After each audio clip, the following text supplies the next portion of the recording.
আপনারা সকলেই জানেন যে গত 12 ফেব্রুয়ারি বাংলাদেশে ত্রয়োদশ জাতীয় সংসদ নির্বাচন এবং গণভোট অনুষ্ঠিত হয়েছে।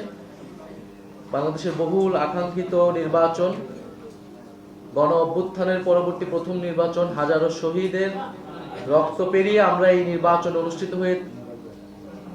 অংশগ্রহণ করেছি। আমাদের সকলের আকাঙ্ক্ষা ছিল এই নির্বাচনের মধ্য দিয়ে বাংলাদেশ গণতন্ত্রের পথে অগ্রসর হবে, বাংলাদেশের রাষ্ট্র সংস্কারের কাজ সম্পন্ন হবে, ফ্যাসিবাদের বিচার নিশ্চিত হবে, বাংলাদেশ আধিপত্যবাদ থেকে মুক্ত পাবে এবং দুর্নীতিমুক্ত সুশাসন নিশ্চিত করে আমরা একটি সমৃদ্ধ গণতান্ত্রিক এবং অন্তর্ভুক্তি বাংলাদেশ বিনির্মাণের পথে এগিয়ে যাব।